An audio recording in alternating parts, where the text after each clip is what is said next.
Thank you so much for joining me. Welcome. If you're new here, I'm Cynthia Greer, spiritualist who works at the in-depth level of the soul. I work with all aspects of soul development that help you raise into higher consciousness to access true spiritual gifts, wisdom, talents, and abilities on a physical level that you may have never known existed before, that were given to you in order to create a solid, productive, and functional life as you journey through your physical existence on this earth. And this is why I cut to the truth, and I bring up some very difficult subjects, because everything is synergistic. One issue in your life always affects the other. But because mankind, the human species, only works with a very small portion of the brain, which is about 10%, they go into the big tangents of categorizing everything and labeling everything and scrutinizing everything and taking a situation that is relatively very easy to solve and turning it into such a mystery that is so complicated. It's hard to get to the bottom of anything. And that truly is the definition of intellectual elitism. We have it in politics, religion, spirituality, every area of our lives. And when we understand that, we shatter the glass ceiling, if you want to call it that, or we rip away the veil of illusion. And this is what we're going to do regarding toxic twin flame belief systems that keep you stuck in a go nowhere holding pattern. So before I get started, please don't forget to like, subscribe, share, press that notification bell, because I am solely self-funded. It does cost me money to keep up my bandwidth, my equipment, and my writing, all of my publications that I bring to the public. I have no monetization or representation and no assistance. I do everything on my own. So if you really want to support me and show your appreciation for the energy that I put into the work I do to bring you this knowledge to help you grow on your path, it is very helpful. So on that note,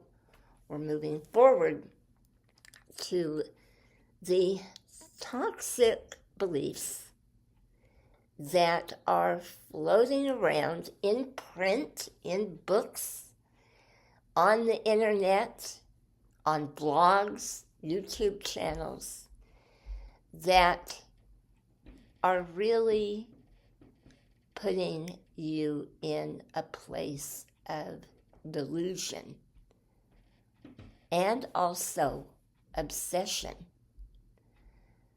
which I believe is a part of the negative side of spirituality that is there to keep a soul bound and to hold them back from accomplishing what it is they truly came here to do.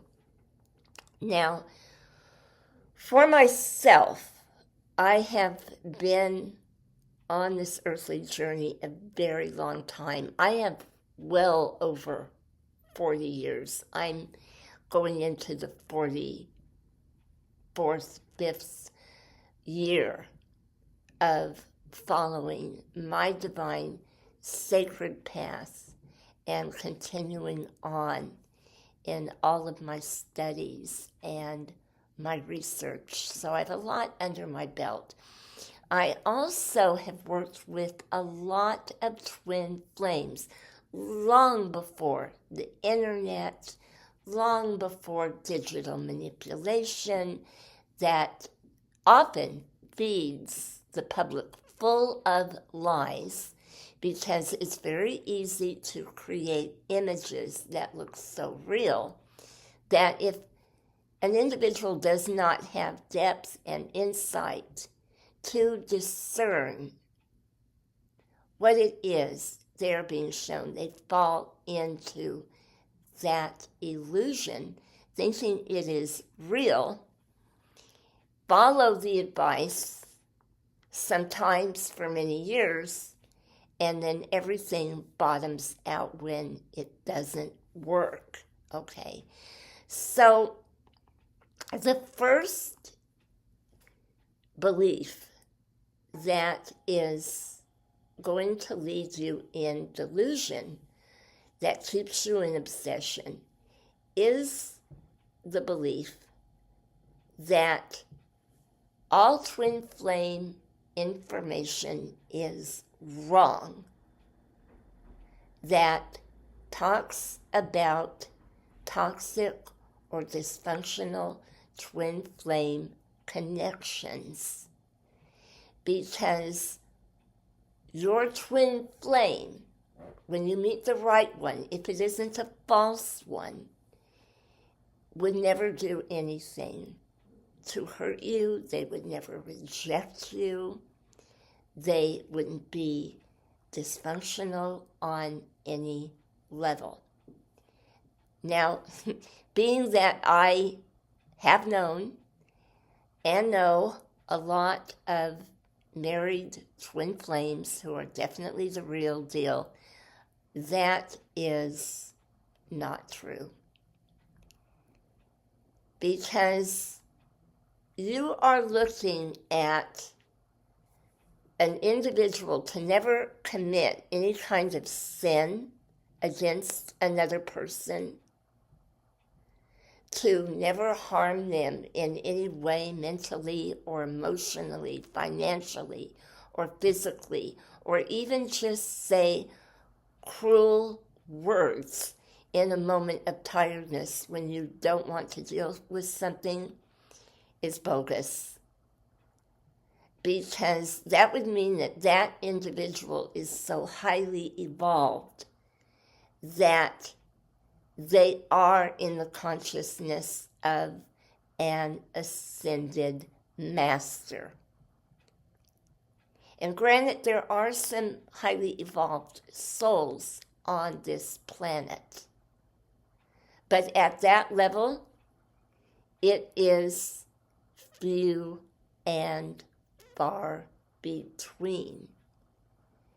And in most cases of a twin flame being that highly evolved, they are no longer on the earth plane. They are in the ascended form.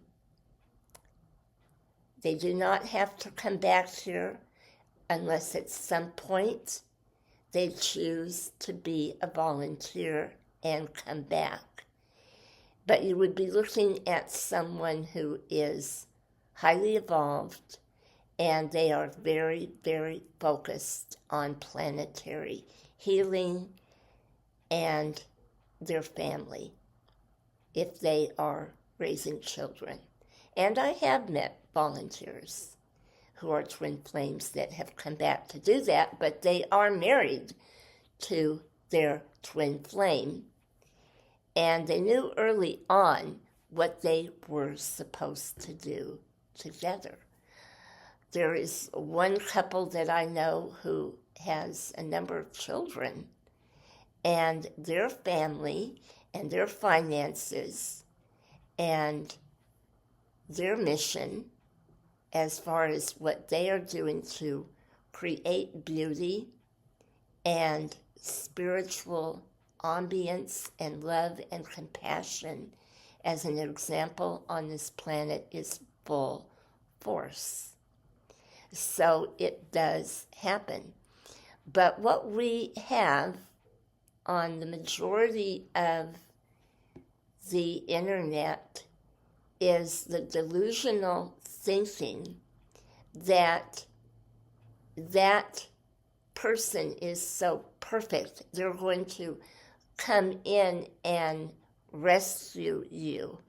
And in the meantime, there is such the only way I can put it, rabid way of thinking, because it's gone very dogmatic, that you live your life to come into union with this perfect individual, and you live your life by these rules and regulations that are set up in this very dogmatic belief system that restricts you from living a full life, because your entire life on this earth plane cannot possibly be all about your twin flame, even if you do come into a physical union with them. You are looking at creating a functional, grounded, centered life to meet mortgage payments, pay all your bills, sustain your life, which is really challenging in the world that we live in today, because a great deal of leaderships and communities and countries are criminally run, and that is the bottom line. But that's for another video. So in order to physically survive down here, you have to have the wisdom to discern what it is you are really dealing with to navigate your way through life. And you can't do that if you are stuck in any kind of dogmatic belief system that restricts you and limits you to believing something is so perfect that it's fail proof. That is really a false image, and it's making someone into a false god. And as we know, there is only one creator.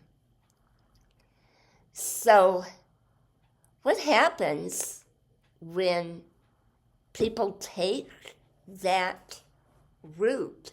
What I have seen a lot of times is they become very negative and very argumentative because they want to defend their dogma.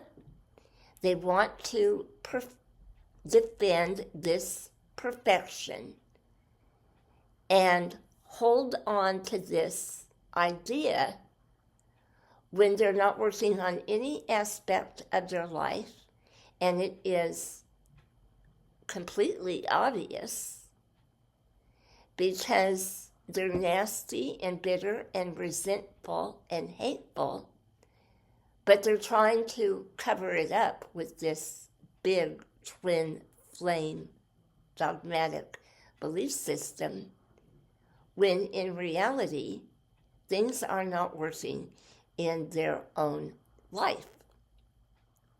Financially, educationally,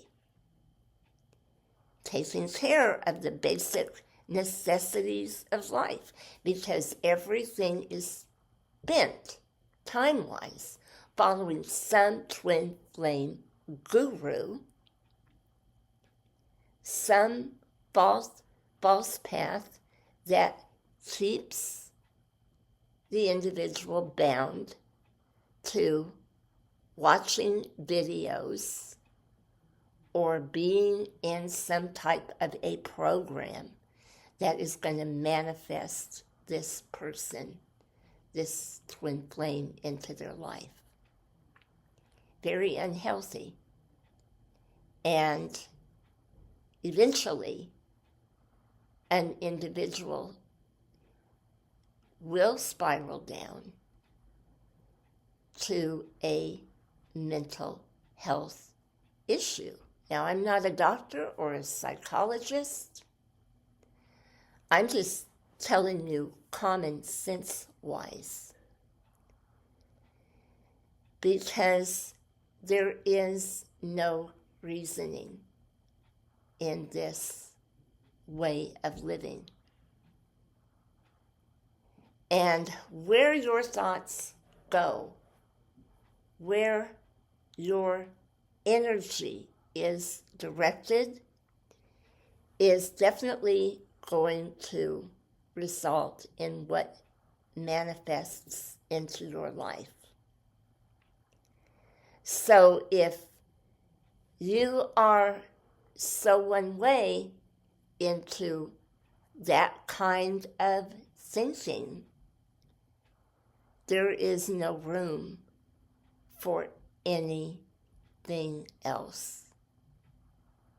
And that is dangerous.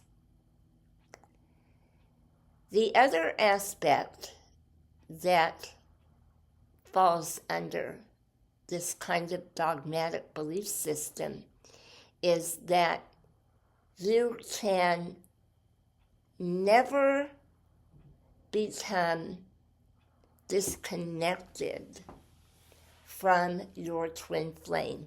They are always going to be in your thoughts. You are bound by all of the harrowing, depressive thoughts of whatever situation they are in. And many times there are third-party situations where one twin flame is married to another, or they are choosing a path in which they don't want to acknowledge the connection, or they don't realize the connection.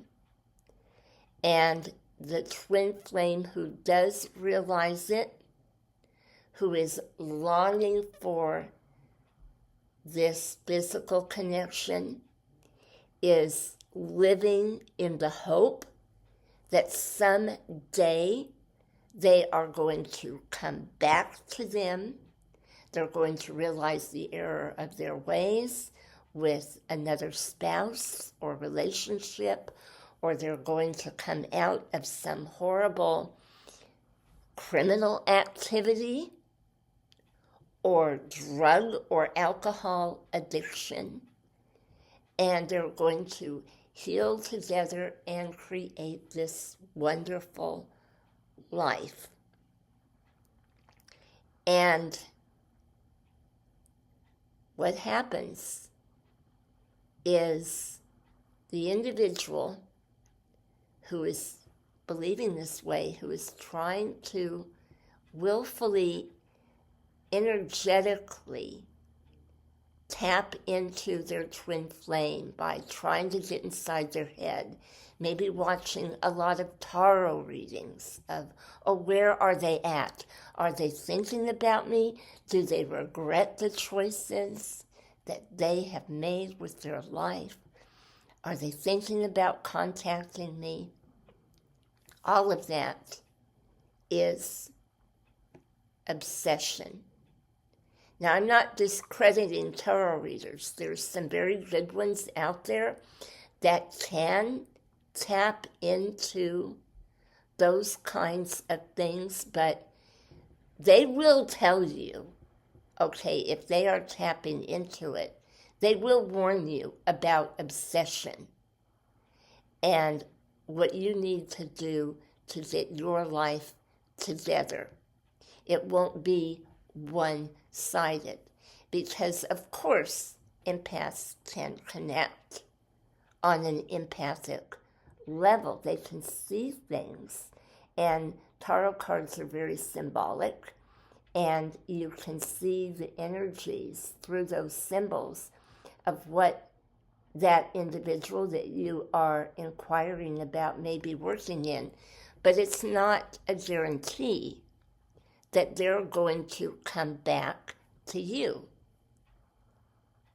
And they may turn around and decide, hey, I've made a commitment and I'm going to stick with it because I have children, or my spouse is sick, or there are aging parents involved, and this person is in my heart, but it's just not something that I feel I can do. I've seen many situations like that as well. So what happens when a twin flame gets off balance with all of this? They live in the depression over what they don't have.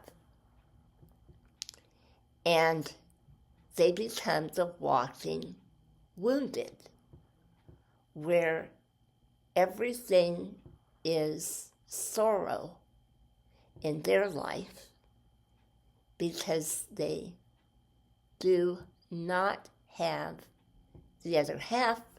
There's no one else. There's no one else they're going to be able to connect with. There's no one else they're going to be able to create a life with. And I've seen some pretty bad cases of manic depression. And also what I feel is a learned pattern that leads someone into adult attention deficit disorders. Because a lot of that, not all, but a lot of it really truly is learned behavior.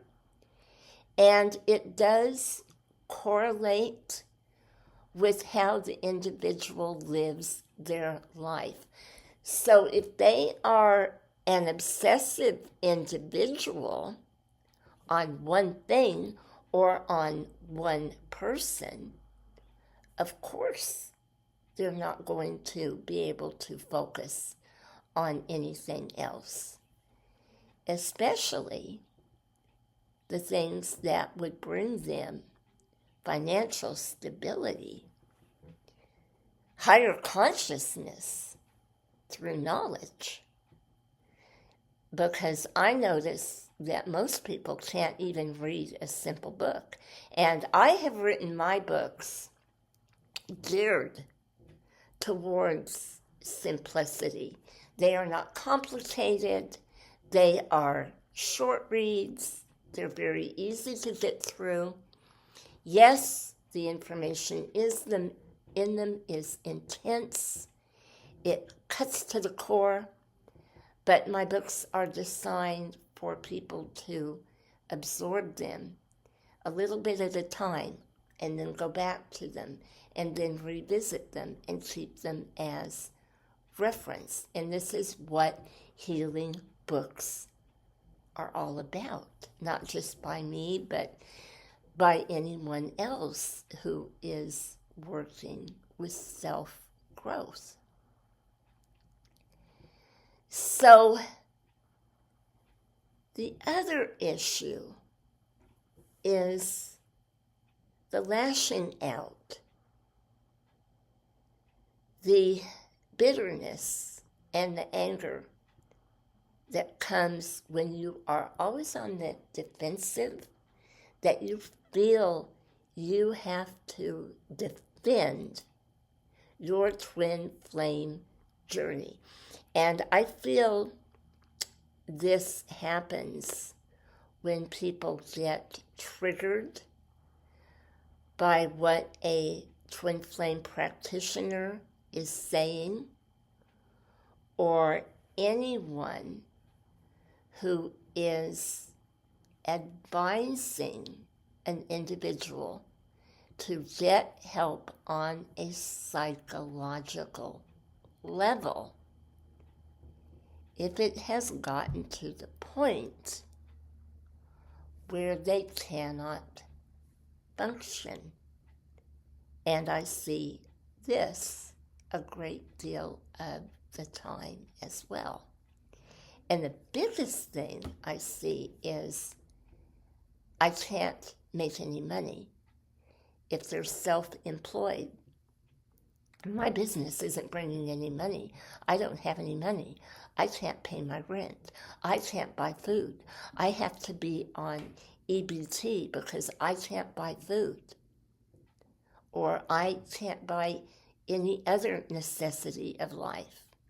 Yet all of the energy is going into this toxic twin flame connection where there is no partnership. So when people tell you that you have to live that way, that is a false belief. Nothing could be further from the truth. Because if you really believe in what you say you believe, and you believe that God created a divine other half for you, when you get to the point where you are truly seeking on a spiritual level, you're going to have faith that because your connection is eternal, it doesn't matter what time frame that individual comes back to you, or if they even do in this lifetime, because you are going to be so centered and focused on developing the whole person. And you can't do that in anger and resentment and bitterness, delusion and obsession. You simply can't. Because you are restricting every God-given gift and talent that you have. You cannot access it because you have set up negative patterns that are causing repeat cycles. And I have met women who've watched tarot readings for 8, 9, and 10 years now. And they have texted and emailed only to find out that they were blocked and couldn't get through, yet didn't want to give up that hope that their twin was going to come back. God's grace and God's mercy is all about surrender. It's all about turning it over. Because when you turn it over, other levels of consciousness that are much higher present themselves, and you begin to see the true meaning of what divine love is all about. And You no longer have that need to bind forcefully and willfully that other person to you, because you understand whatever the reason for the separation is a darn good one, because it is a time of learning and growth that will ultimately lead to soul evolution, which is what solidifies twin flames and keeps them in union. I hope this video has helped you. I wish you great love, many blessings. Don't forget to check out my author's page on Amazon. It's in the descriptions box below. Wishing you great healing and great joy, because you were meant to have it and you deserve to have it. Bye for now.